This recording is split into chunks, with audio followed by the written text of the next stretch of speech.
All right, so disaster management plans. I apologize if this seems a little bit serious and scary, but it's an important thing to think about when it comes to your business.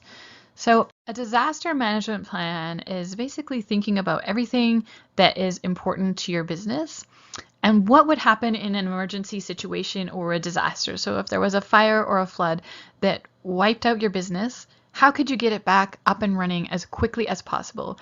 And how could you avoid as much damage as possible? So, the disaster management plan really gets you thinking about all these things. It helps you to develop systems and automations so that you can easily get back up and running again if something like this were to happen to you. So, an emergency could also be something like having a hacker take over your computer and having to deal with something like that. So, do you have proper systems in place that would help you to do that?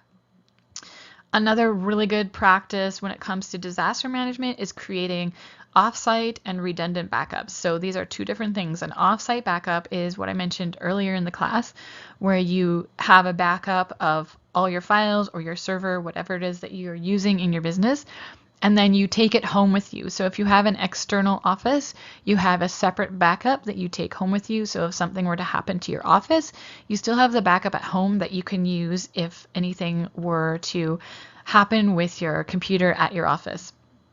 A redundant backup is essentially a backup of your backup. So you always want to have at least two backups of your information so that if a file is corrupted in one backup, chances are the other backup is going to be fine. So what I do is it's called a click-free backup. So it is a external hard drive that automatically takes a backup every day at the same time.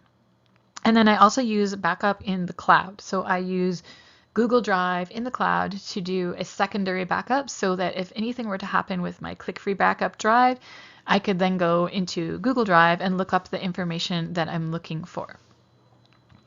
So the best way to start thinking about a disaster management plan is to imagine what would happen in a worst case scenario for your business. So if your business was completely wiped out, how would you go about getting back up and running again? And what do you need to have in place to do that?